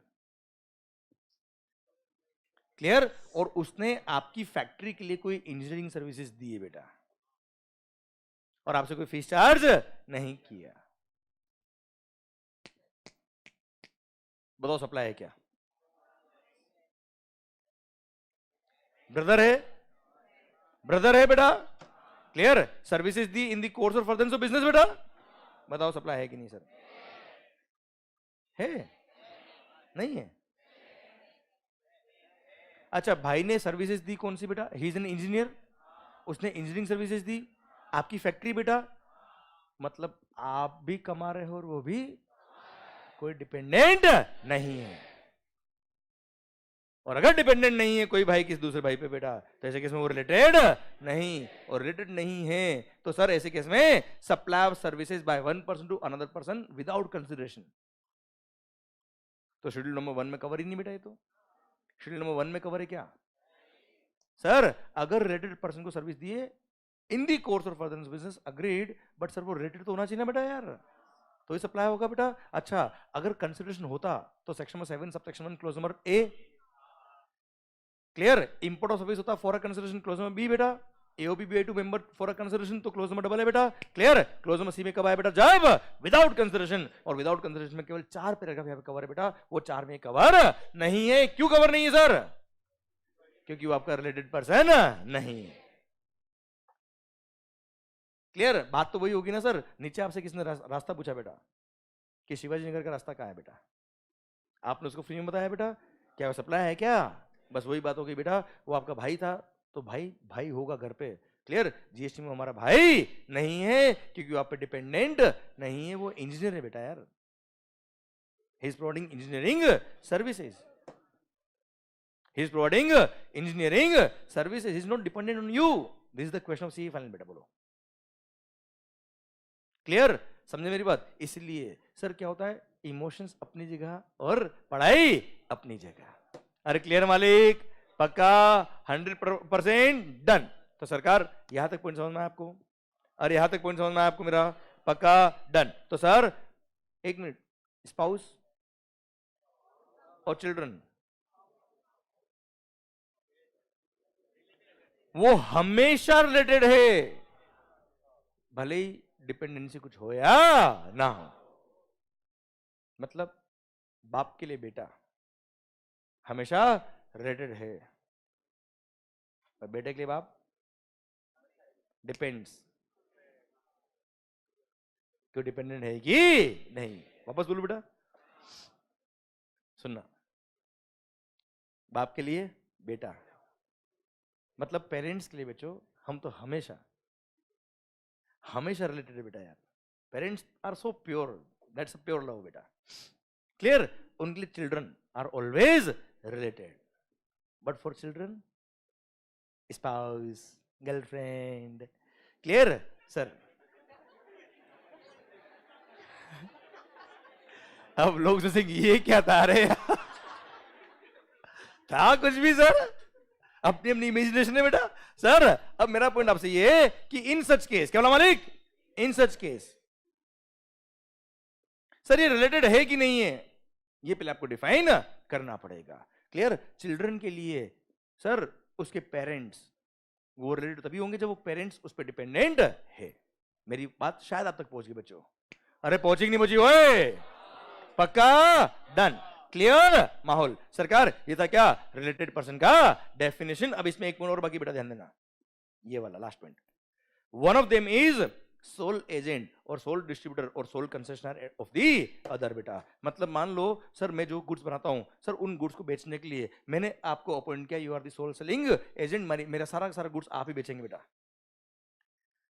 Clear? थोड़ा एग्रीमेंट चेंज किया, सोल कंसेशनर बेटा, आपके थ्रू ही मैं गुड्स बेचूंगा, आगे किसी और के थ्रू नहीं बेचूंगा बेटा। हाँ है ना? या सोल डिस्ट्रीब्यूटर हो, मेरे सारे के सारे गुड्स आप ही बेचने वाले हो बेटा। तो ऐसे केस में देयर इज अ चांस कि सर सारा का सारा माल मैं आपको देने वाला हूं, तो देयर इज अ चांस कि ये प्राइसिंग में कुछ ऊपर नीचे कर ले बेटा, टैक्स बचाने के लिए कुछ ना कुछ गड़बड़ कर ले। इसलिए इनको भी क्या मान लिया बेटा? रिलेटेड पर्सन मान लिया। और रिलेटेड अगर है तो सर ये शेड्यूल नंबर 1 में भी कवर हो जाएंगे। बोले सर? आई होप बात पूरी समझ में आ गई बेटा आपको? आवाज नहीं आ रही? ओए अरे क्लियर डन। तो ये था क्या रिलेटेड पर्सन। एक बार फटाफट देख लीजिए बेटा, related person includes legal person, deemed is related person if such persons are officers or directors of one another business. Sir, they are legally recognized partners of the business. They are employer and employee. Third person controls, owns or holds at least 25% of the voting stock or shares of the both directly or indirectly beta. Then one of them control the another person बच्चों। हाँ है ना भाई? Then a third person control both of them बेटा। अरे हाँ है ना बेटा? Clear? And then such person together control directly or indirectly a third person, दोनों मिलके एक डी कंपनी को चला रहे थे बेटा। याद आया बेटा आपको? Sir, then such persons are the members of the same family. Clear? Family हम पढ़ चुके बेटा। स्पाउस एंड चिल्ड्रन हमेशा होंगे रिलेटेड बेटा, पर parents, grand parents, brother and sisters वो अगर आप पे डिपेंडेंट है तो ये वो क्या कहलाएंगे? रिलेटेड कहलाएंगे, नहीं तो रिलेटेड नहीं कहलाएंगे। क्लियर? एंड देन लास्ट क्या? सोल डिस्ट्रीब्यूटर, सोल कंसेशनर और sole agent of the other बेटा। Clear? Then such are related person और रिलेटेड है तो वो शेड्यूल नंबर 1 में कवर हो जाएंगे बच्चों। यहां तक क्लियर है क्या सर आपको? आवाज नहीं आ रही? ओए क्लियर बच्चों? 100% पक्का माहौल डन। सर ये था क्या schedule number 1 para number 2। Clear? अच्छा अब देखो बच्चों जो भी मैंने आपको पढ़ाया ना बेटा, जो मैंने एग्जांपल दिए बेटा, वो हर एक एग्जांपल आपको कॉपी करने की जरूरत नहीं बेटा, लिखने की जरूरत नहीं सर। क्यों? ये देखो बेटा, एम्प्लॉयर एम्प्लॉई है ना भाई? सर यहाँ 50,000 वाला एग्जांपल मैंने यहाँ दे रखा है बेटा आपको। क्लियर? फिर डिस्टिंक्ट पर्सन क्या होता है जो मैंने आपको समझाया, वो लैंग्वेज मैंने यहाँ लिख रखा है आपके लिए बेटा। क्लियर? ये registered head office in Delhi, registered branch office in West Bengal. अरे हाँ ना भाई? क्या कहलाएंगे? ये डिस्टिंक्ट पर्सन कहलाएंगे बेटा। क्लियर? सर फिर स्टॉक ट्रांसफर और ब्रांच ट्रांसफर याद आया बच्चों आपको? जो मैंने आपको एग्जांपल दिया वो है, मैंने पिक्टोरियल फॉर्म में भी दे रखे बेटा आपको। ओके बच्चों? अरे क्लियर? फिर इनके बीच में मैंने एक दो इलस्ट्रेशन दिए छोटे छोटे बेटा आपको समझाने के लिए, कि जैसे interstate branch transfer of the goods क्या बेटा, कैसे क्या बेटा? Inter state branch transfer. तो इंटर स्टेट मतलब क्या है बेटा? इंटर स्टेट मतलब क्या है बेटा? One state to another state, मतलब डेफिनेटली वो डिस्टिंक्ट पर्सन तो होंगे ही होंगे बेटा, क्योंकि रजिस्ट्रेशन नंबर तो डेफिनेटली अलग होगा बेटा। क्लियर? तो वो सब मैंने यहाँ पे जो आपको क्वेश्चन पूछे वो सब मैंने यहाँ पे दे रखे हैं ऑलरेडी। क्लियर? मेरी गारंटी इसको नॉवेल बना दूंगा मैं जीएसटी की बुक को। क्लियर? आप पढ़ेंगे और आपको लगेगा हाँ ये भी आता है, ये भी आता है, ये भी आता है बेटा। बस आपको क्या करना है, जो मैंने आपको आज पढ़ाया है वो एक बार रीड करके आना है बस आप। अच्छा, वो रीड भी मैं क्यों कर रहा हूं बेटा? आपको कोई नया पॉइंट नहीं मिलने वाला वापस सर। क्लियर? पर आपके सेल्फ कॉन्फिडेंस के लिए बच्चों। क्लियर? सो दैट आपको जो यह मजा आपको आ रहा है अभी पढ़ने में, वो आपको घर जाके भी वो मजा रहे कि हाँ नहीं सही में वो मजा केवल यहाँ का वो नहीं, जादू नहीं चल रहा है कोई, वो सही में आपके लिए परमानेंटली फिट हुआ है बेटा। ठीक है? फिर देखिए बच्चों आप ये सर्कुलर तीनों बेटा, वो याद है एयरलाइंस बेटा? अरे इंडिगो एयरलाइन याद है क्या बेटा? क्लियर? एयरक्राफ्ट के इंजन पार्ट्स का एक्सेसरीज याद है बच्चों आपको? क्लियर? ये सर्कुलर देर का। फिर याद है मोड ऑफ कन्वेंस, वो ट्रक बस वगैरह से दिल्ली से मुंबई या मुंबई से दिल्ली मैंने वो इंजन के पार्ट्स कंपोनेंट्स भेजे थे, क्या ट्रक सप्लाई हो गई क्या बेटा? नहीं। अरे क्लियर? समझे मेरी बात बच्चों? अच्छा एक चीज बताओ बताओ मुझे एक और बात, मान लो वो ट्रक मैंने परमानेंटली भेज दी थी बेटा, तो सप्लाई हो गया बेटा? तो वो सप्लाई के स्कोप में आ जाएगा, आईजीएस लग जाएगा बेटा, इंटरस्टेट बेटा। अच्छा अच्छा, मान लो यहां से बात ट्रक गई बेटा, ट्रक परमानेंट नहीं गई, वापस आने वाली ट्रक बेटा, अब ट्रक वापस आने वाली है। मेरा क्वेश्चन आपसे ये है कि सर वो ट्रक जब दिल्ली पहुंची तब कुछ खराब हो गई ट्रक बेटा, उस ट्रक का वहां पे मैकेनिक था, उसने वहां पे रिपेयरिंग कर दी बेटा। अब दिल्ली ब्रांच ने रिपेयरिंग ऑफ द ट्रक की सर्विस दी किसको? मुंबई ब्रांच को एक तरह से बेटा, क्योंकि ट्रक तो मुंबई की थी बेटा। अरे हाँ है ना भाई? अब कंसिडरेशन नहीं लिया बेटा, बताओ सप्लाई के स्कोप में आएगा कि नहीं आएगा बेटा? आवाज नहीं आ रही ओए? मुंबई ब्रांच दिल्ली ब्रांच ने मुंबई ब्रांच को सर्विसेज सप्लाई करी है रिपेयरिंग ऑफ ट्रक की इन the course of furtherance of their business बेटा, वो भी विदाउट कंसिडरेशन, डिस्टिंक्ट पर्सन को दी, इसलिए सप्लाई के स्कोप में आएगा, और सप्लाई के स्कोप में आएगा मतलब जीएसटी लगेगा। क्लियर? पक्का? ठीक सर, ये रहा रिपेयर मेंटेनेंस वाला लाइन बेटा। क्लियर? फिर लास्ट में याद है बेटा वो टूल्स पार्ट्स स्पेयर, वो याद है गुड्स ऑन दी व्हील, याद है बेटा? बड़ी बड़ी प्लांट का हम रिपेयरिंग करते बेटा, और हमने ट्रक के अंदर ही वो क्रेन मशीन वगैरह इंस्टॉल करी थी, याद आया क्या बच्चे? ये मैंने मुंबई ब्रांच से उदयपुर ब्रांच से भेजा था बेटा, क्या वो सप्लाई के स्कोप में आएगा ट्रक किया बेटा? नहीं, कि वो टेम्परेरी गया था बच्चों। यस या नो? क्लियर? डन। ये तीनों सर्कुलर दे रखे बच्चों आपको। ठीक है? तो मैं आपको क्या कर रहा हूं, दो अप्रोच होती है, बुक में लिखा है याद कर लो, या फिर आप और हम डिस्कस करके बात कर ले कि सर क्या होना चाहिए, और जो होना चाहिए वही बुक में लिखा होगा तो मजा आएगा ना सर आपको तो यार। क्लियर? ठीक सर। सरकार आइए बात करते हैं हम पैरा नंबर 3 की। यहां तक पॉइंट समझ में आ रहे कि नहीं आ रहे सर आपको? आवाज नहीं आ रही ओए? पक्का आ रहे sir? Sir para number 3 break चाहिए आपको बेटा?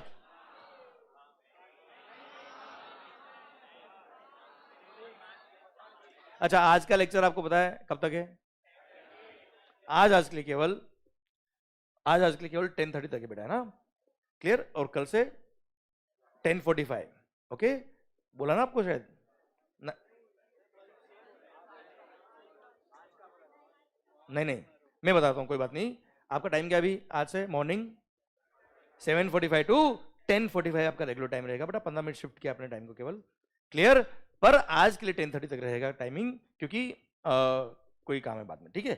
अरे यहाँ तक मेरे को नहीं सर, वो लेक्चर के लिए। Okay clear? ठीक सर। तो एक काम कर, ब्रेक ले ले बेटा पहले। क्लियर? तो फटाफट एक क्विक ब्रेक लेते हैं हम 10 मिनट का बेटा। ओके चलिए सरकार, मिलते हैं ब्रेक के बाद। Thank you so much sir. Video class समझ में आ रहा है बेटा आपको? पक्का? चलिए सरकार, मिलते हैं ब्रेक के बाद। Thank you.